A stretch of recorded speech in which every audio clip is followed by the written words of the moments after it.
Hooked on Health podcast. In this podcast, you can find expert tips for the discerning listener on aging, how to live longer and healthier, how nutrition and pharmacy plays a role in your wellness, and much more.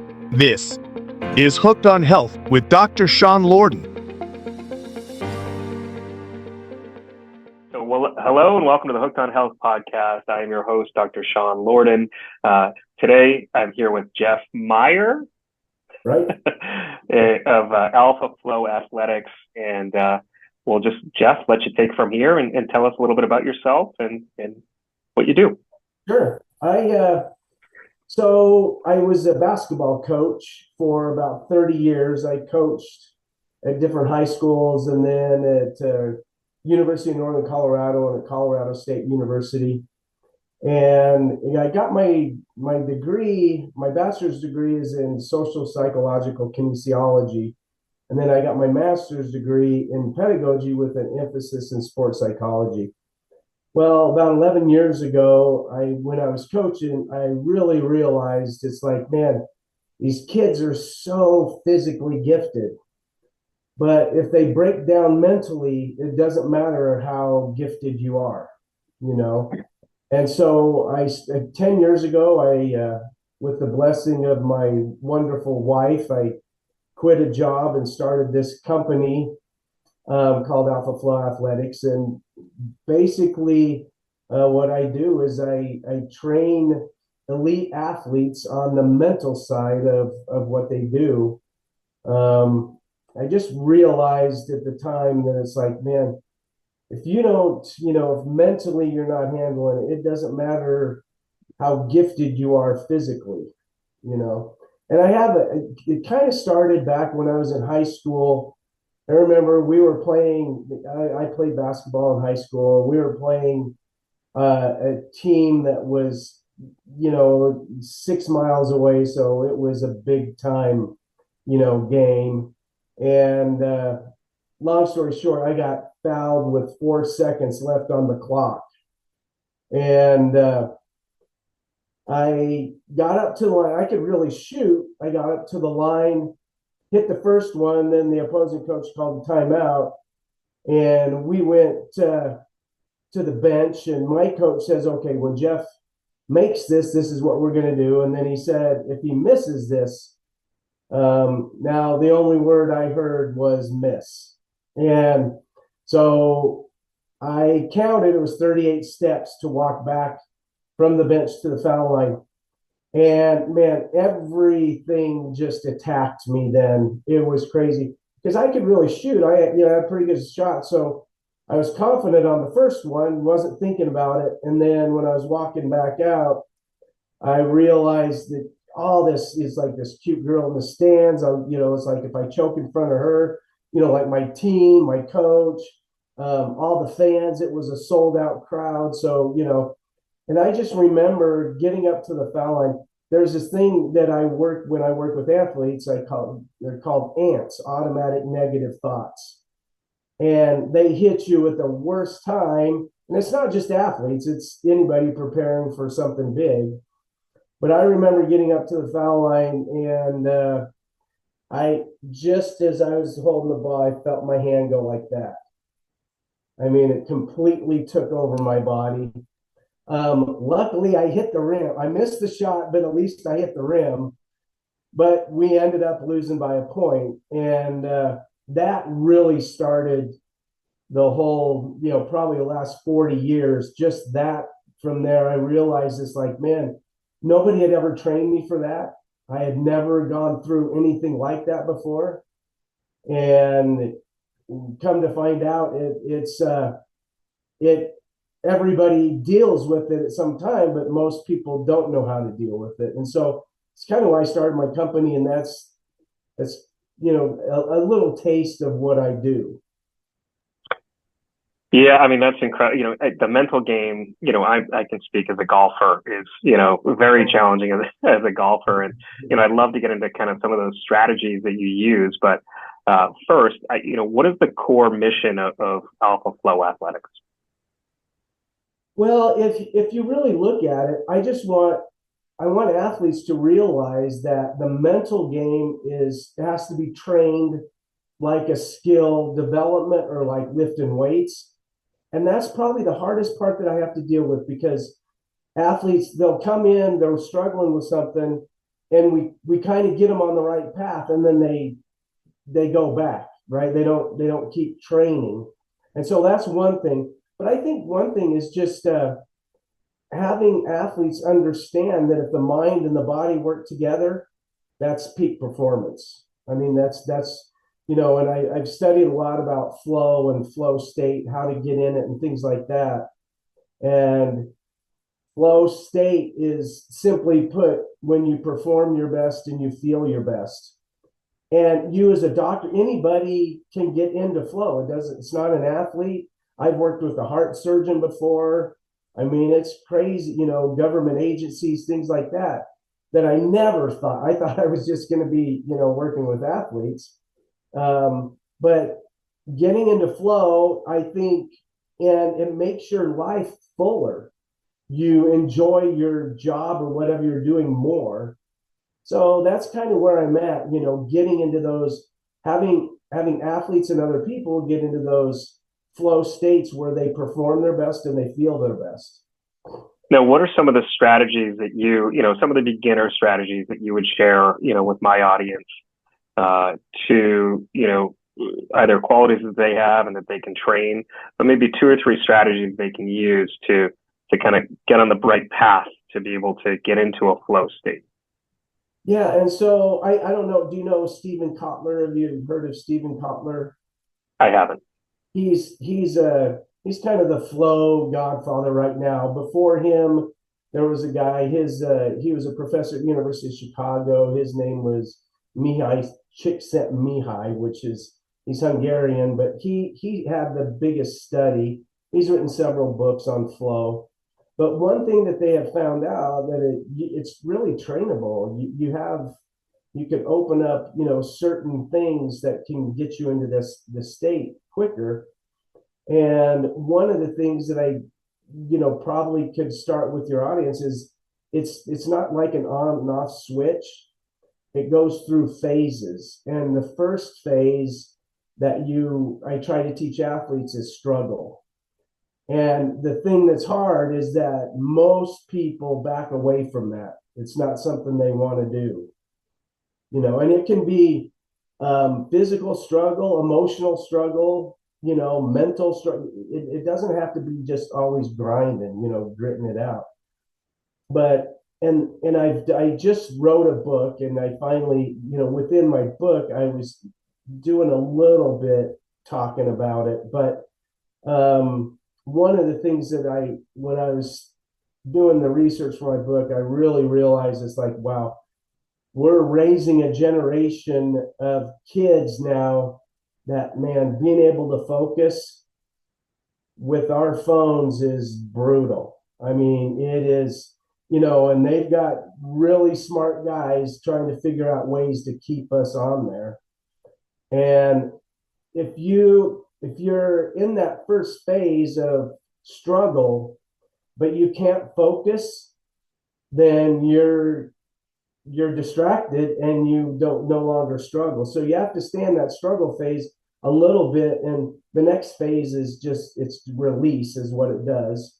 You release into flow state. And so that struggle is really important. But if we have, kids that can't sit still, I've read so much about a cell phone for the last probably year and a half. And I'm like, man, if I can give anybody great advice, it would be, and it's going to be really hard, but it would be, have your kids, man, luckily my kids are old enough where I didn't have to deal with it, because it's a nightmare. But I would say I wouldn't let my kids, and I don't know how I would do it, but I would really try 16 at least.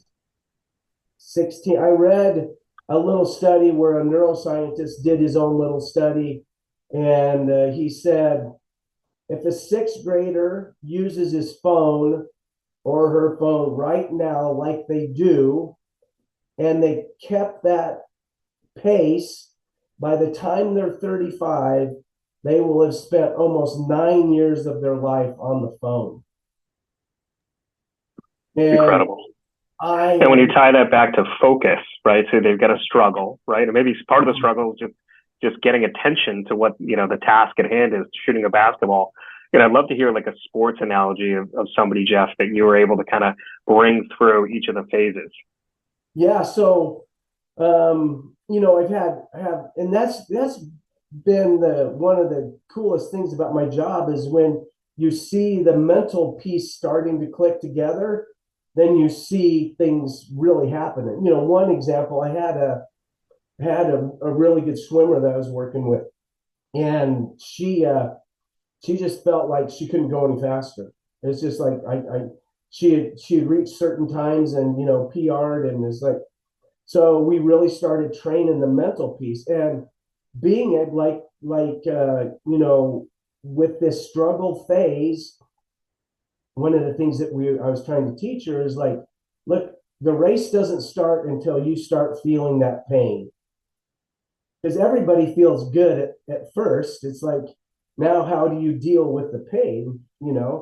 And I taught her, it's like, this is that struggle phase, right? You're really struggling and you can break through that. But most athletes, they back away from it just a little bit. We would never probably notice, but they know. It's like they back away from it just a little bit. And so one of the things that I was really trying to, it's like, you gotta, when you feel that pain, try to speed up and just see what happens, And so I started working with her, and at back, it comes to that focus. It comes to, can I stay in this long enough without being distracted with, the way I feel or my thoughts, those ants automatic, all that kind of stuff. There's so much involved.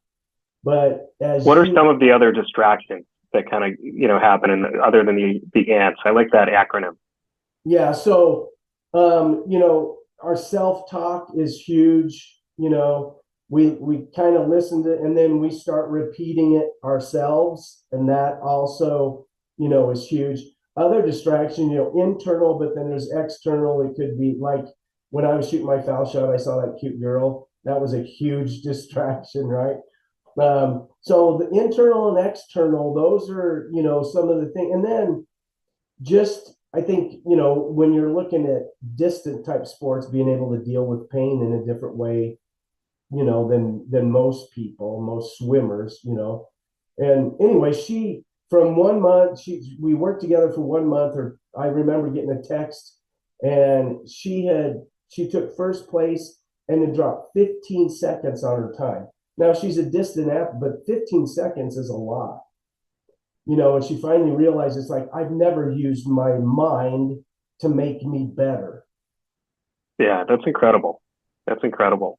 So, now, talk to me about, well, I'd love to hear a golfing analogy. I don't know if you work with any golfers, but personally, I'm a golfer and I'm really interested in that kind of analogy.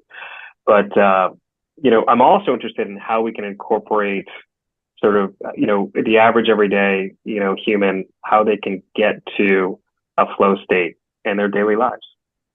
Yeah, and that's where my company is really blossomed because of that. I mean, I still work with athletes every day, but I've had opportunities, like I said, to work with government agencies and stuff like that, and that's what they're interested in, right? It's like, how do I get? So McKinsey did a big study, and they found out that the average worker gets 11 minutes of deep work done a day. 11 minutes. They said within that 11 minutes, it's costing our economy like $6 billion because of the lack of focus at the workplace. We're just always distracted, And so one of the, if you go back to that struggle phase, just sitting still and don't multitask, that kills you're always being distracted if you're multitasking. There's a thing called focus fragmentation, and when you think you just got done with something, now you're over here, but part of your brain is still fragmented over there, so you're not completely present ever. And so it's like, how do we get to so that we're present when we're doing stuff? You know, when I have just a couple employees, but my goal is like, hey man, we got to get more than 11 minutes of deep work done every day, you know, for us to be really successful. And so that could be the struggle piece for some people. It's like, just set a task. um, you know, you use different principles. So I usually use a clock or a watch. I actually have this on my, it's a little timer. And what I'll do is I'll set that, I'll say, okay, this should take 15 minutes. I set the timer and I drill. It's like nothing else is present. I try to get it done in that 15 minutes, which helps me really get into the focus. And then the struggle piece of it, I like when I was writing my book, and I'm not a, I mean, I did extra credit to get a D in English. So it was a struggle for me. But when I was writing that, there were days where it's like I wrote for like 14 hours. I mean, it was like it just kept coming, you know. And so, but I struggled before. It's like struggle, and then finally kicked in. Yeah, I think, at least personally, I definitely can relate to the focus fragmentation piece. But I think, having written a book, myself, I think the first 20 minutes are the hardest minutes to get through. And then after that, it's like I could write for 2 hours. Talk to me about what is that struggle piece that you're talking about? Yeah, yeah. And so there's ways that you can maybe, so when I started really studying this, I've taken Stephen Kotler, you know, he has a huge course that you can, and I've taken that to help my athletes, but it's really turned into helping a whole bunch of other things. I mean, and this is crazy. I actually work with, I have a partnership with a mom, and we have a website that's called grittymamas.com, and it's teaching these same skills to moms, which that's not something that I never thought I would do either. But, it affects everybody. But I think that struggle piece, one thing that I started doing when I was writing, I would wake up, I try to get up about 4 o'clock. I wake up 4 o'clock. I would come into my office, all the lights off, and I would just hit the computer screen. That's the only thing that's on. I can't see anything else. And then you're right. The struggle is like, gosh, and sometimes you just feel like, it's like, it was hard for me. It was So the gritty mamas thing is really interesting, Jeff. Tell me a little bit more about that. What are a couple strategies I'm sure my wife will listen to this. What are some of the strategies that you give to, mothers of young kids? It's kind of a weird little deal. I was working with a gymnast, and the mom was listening, and she goes, I need this more than my kids do, and that's kind of how it all came to be. But one of the things that moms are notorious for doing is multitasking. And, you're just building your brain to be distracted is basically what you're kind of doing. So, if you can really now, I get it when it's kind of brain dead stuff, like when you're folding your clothes and I don't know, doing something else, kind of in between. But if you can build your brain so that it's like you focus on one thing and you just get it done, then you take it something else, focus on another thing. It builds a strength in your brain that you normally don't have, especially with moms, because they are self-proclaimed multitaskers. I've heard before that women are better multitaskers than men. Like scientifically proven that that's a thing. Is that anything that's come up in your research? So, not that now I think they're better at it because they do it way more. But it's still kind of messing with your brain a little, that back and forth and back and forth and back and forth. And so, but other things that we've done is, just so with every athlete, but with the Gritty Mamas, I have moms every morning just hit the cold, right? They hit cold shower, they hit, ice. It's great for your body. We know stuff like that, but I'm looking at it as the mental piece. It's like, can you really, it sounds easy, until you get in really cold water, then it becomes not so easy. So it's a mental thing. It's like, do I have the mental fortitude for the next 30 days to get in a cold shower when I don't want to? And if you look on the grittymamas.com, it tells the story of Julie, who's the other mom, and she has a little video, and she actually just recorded a song. She wrote a song, and it's called Gritty Mamas. And in the video, they went out, uh, chipped ice, and they all got in, some really cold water, which is it's a pretty cool little thing. But mom's, she told me, she goes, Jeff, you don't understand how the depression and motherhood, it's so intertwined, and there's so many moms out there suffering.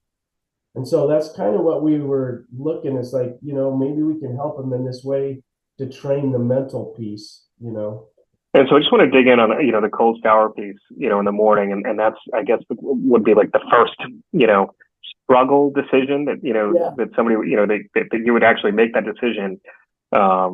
Talk to me more about that philosophy behind that and what the next steps are after, taking a Yeah, so I look at it as, to get anything accomplished, you're going to run up against hard stuff. It's just, that's our life. And so I'm trying to get them to get in a space where they like challenge, right? It's like, this is now, like I said, if you think about it, it's really simple. Just get in cold water. But man, when you really do it, I've done it for probably the last 6 or 7 years, and I'm pretty good. I'm not 100%. There are days where like, not going to happen today. Now, how long will you last? So I go about 6 minutes, Okay. enough. But I built up to that. The first time I did it, I remember I was like, man, I haven't had my heart beat like that for a long time. It's like, oh, takes your breath away. But the mental piece of it is just like, I try to teach athletes and everybody I work with, you have to develop a relationship with discomfort. If I tell athletes all the time, look, if you're going to practice and you don't feel this discomfort, you're not growing. And it's not always physical stuff. It could be mental, developing a skill. I remember when I was working on my left hand as a basketball player, it got so frustrating sometimes because my right hand, it was so easy. But my left hand, it took a long time for me to get confident. And that's that struggle. Learn to struggle in our lives. If we would learn to struggle more, it gets us into flow more. But most people, they don't ever want to even. Our goal in our society now is like, yeah, just give me the retirement. And then I just want to lay back and. Now, And let's so, go back to golfers. So when you say that struggle, right? So, for me, it's hitting that flush shot, right? And then repeating that flush shot. That to me is flow for me. The struggle is when I hit, when I go to the range before the session and I hit 10 slices and I'm like, oh man, what's the first tee shot going to look like? Because I can't rotate. I didn't stretch. I didn't, get enough sleep or whatever the night before. So walk me through kind of what that stages of a golfer's brain look like. so I don't know. I just have you ever read the book, The Inner Game of Golf? I don't think I have. There's one anyway. But one of the things that you know, I think sometimes we overthink everything. And I've worked with a lot of golfers, and one thing that we try to do is like, just go hit. Don't analyze anything. Just hit. Just swing. Swing. Don't think about it, because we start thinking about it, and then it's endless, right? You go from here to here to here to here. You could spend hours just analyzing. And so one of the things, I worked with a kid that was a golfer at CU, and really good. And he was struggling with kind of shaking a little bit. same thing as shooting a foul shot, being aware of our thoughts is really, really important for all of us, those ants when they come in, because the thing we don't really realize is that when we think this way, and you release chemicals in your body that make you feel that way, and I'm like, why would we ever do that? Why would, we always think the most negative thing that can happen, and it's like, oh, here I go again, the slice, or, Don't hit it right, don't hit it right, don't hit it right. And then it just goes right, directly where you're thinking, yeah, but the other piece that's really interesting to me too about golf and probably about other sports as well, is that, a lot of the advice from, seasoned vets is picture the shot in your mind before you hit it and where it's going to end up and what the shot shape is going to be. Is that sort of some advice like along the lines of the flow state that you give? yeah, I have golfer, well, I have everybody. Visualization is such an important piece. I mean, it's training your brain. I can't remember who it was. Anyway, I can't remember, it wasn't Tiger, but it was somebody, but he said, I close my eyes and visualize every shot. Every shot, I close my eyes and I think to myself where it's going to land. And so visualization is training without the physical part of it. And I teach athletes, it's called that you understand more, I think, when you sit and you visualize, sometimes by trying to be in the middle of it.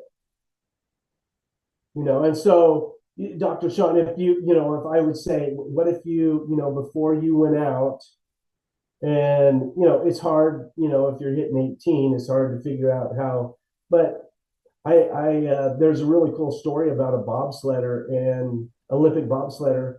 He went to, and I can't remember where it was at, but he went to where the Olympics were going to be, and he took pictures of the track, and he came home, printed them off, and put them out throughout his house. And he visualized, he'd look at that piece of the track, close his eyes, and just see it, right? And I think one thing that we don't do very well is we don't teach athletes to feel. And, your brain records it better when there's a feeling, when there's something. And so he and usually it's a mad feeling when you miss a shot. I know. But he said he got to where he could see like little chips in the paint of that track. He could close his eyes and know exactly, and he ended up winning the gold medal. That's really cool. He's like, I knew that track like crazy, and visualization, I always tell people, it's like, man, why not get mental reps? It's like, you could get over a year 10,000 more reps than your competitor. Don't you think that would help? Yeah, I didn't even think about it like that. If you're thinking about, taking that free throw shot, or taking that 3-pointer, or throwing that touchdown pass, or, hitting a flush 7-iron, and what that feels like and what that looks like and where it's going to end, that's an interesting, you don't think about practicing that way and like a blocked. Yeah, you think you got to be out there grinding. That's kind of our mentality, right? We got to grind, that. And when I talk to football coaches, especially, they start perking up. I'm like, what if we, throughout the whole year, you cut back 10 minutes of time where I taught them to visualize. I call it's polysensory visualization. It's just bringing all your senses in to your visualization.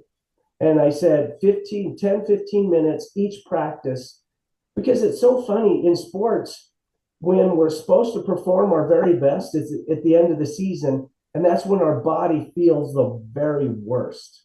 Yeah. You look at football players and they're barely hobbling around, and with injection, stuff like that.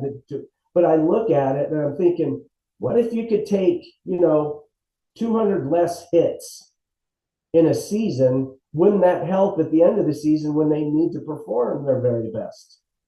And coaches are like, I never really thought of it that way, Yeah, I think that's really a key point, for our audience is, reps can happen in your brain too. And I don't think anybody really thinks about that, Jeff. You Yeah. know, so Jeff is an author. He wrote the book Victory Begins in the Mind. Yeah. Jeff, I'd love for you to share just, 2 or 3 key insights from your book that you feel as though are the most impactful. I think by far it just hit me like a ton of bricks. Where there's a chapter about phone use, and I hate to keep preaching, but it just blew me away. I mean, it is gonna.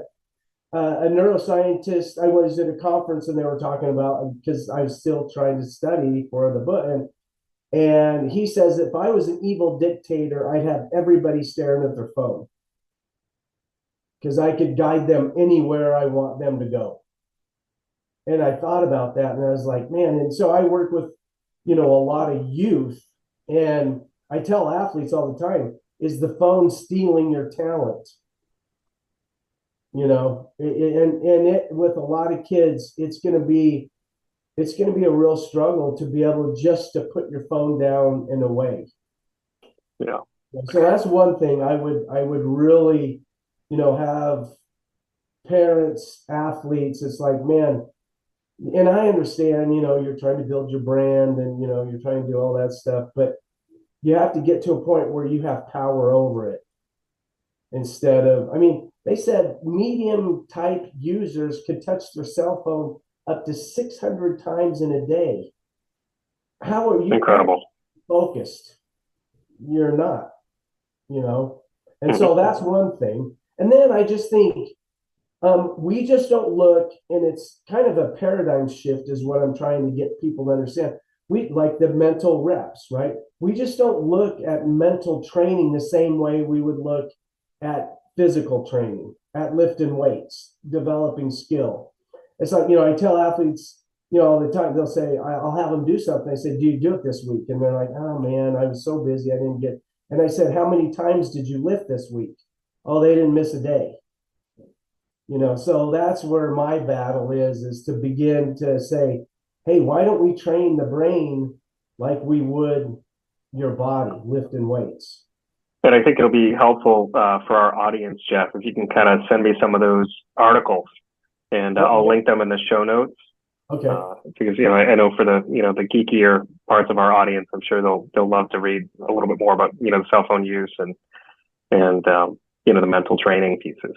And I had I had one kid, phenomenal athlete. I mean, great. He had almost a 50-inch vertical jump. He's like 3% body fat, 6'6". I mean, I wanted his. I was like, why can't I be you? But he texted me one day and he goes, I'm really struggling in classes. And I'm like, what's going on? And he goes, let's talk tonight. So I talked to him about 9 o'clock that night. And when I work with athletes, it's like, you tell me the truth and I tell you the truth. That's the way we work, And so I said, first thing I said, pull out your phone. And he did not want to do it. And I go, you know how to do it. Tell me how much time. And he spent almost 11 hours. And he does his classes. He's a great student, but it started to catch up with him, right?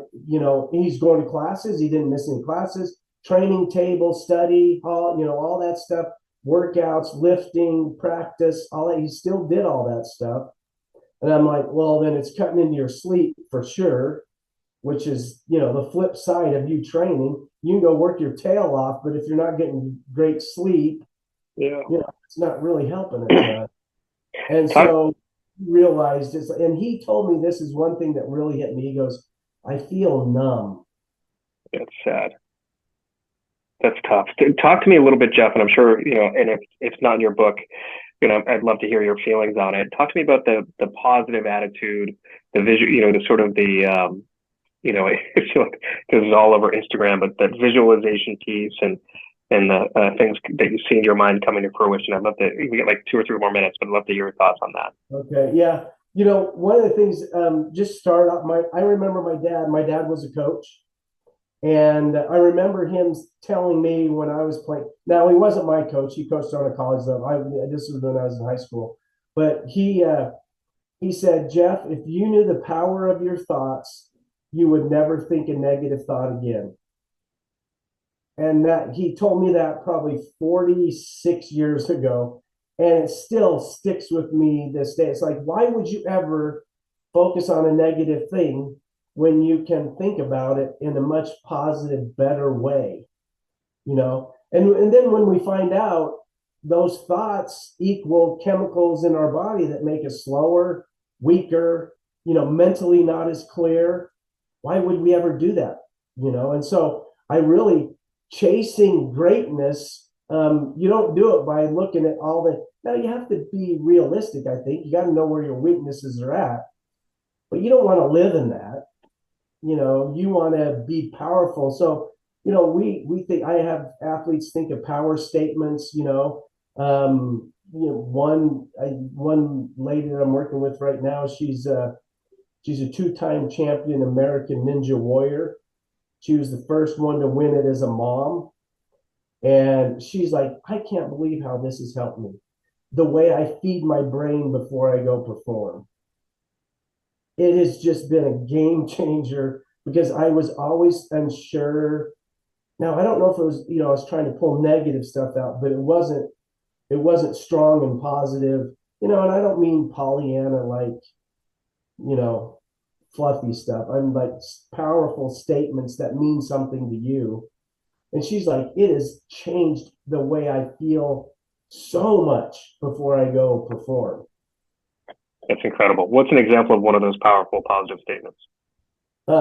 She says, this is just her, and I don't think she'll mind. Hi, Sandy. She said, I think one of her is, I was made for this. Yeah, that's incredible. And that's incredible. Any kind of weakness or negative thought, when I say that, it just fills my body with this, this power. Like I can just go out and just kill, I love that. So we get an ending tradition. Favorite movie? I just named to my kids. Can I give you 3 of them? Sure. Miracle, Hoosiers, and Rudy. They're all sports. Yeah, I mean, that's a great mix right there. Favorite concert? So I've seen both of them. Van Halen with David Lee Roth and Van Halen with Sammy Hagar. I love that. And then the motto or quote that you live your life by. I really think it's that one that my dad, it just keeps coming up every time I think about it. It's like, if you knew the power of your thoughts, you would never think a negative thought again. And man, if people could live just by thinking that way, our society would be a lot better. Awesome. Jeff Meyer, everyone. Thanks so much, Jeff, for joining today. He's a nationally regarded mindset coach. And I will have a bunch of links in the show notes. You can buy Jeff's book from the show notes. And thanks so much again, Jeff, for joining me. Thank you. And it's been an honor. Thanks a lot for having me on. I'm excited. Awesome. Great. Thanks, Jeff. Okay. See ya.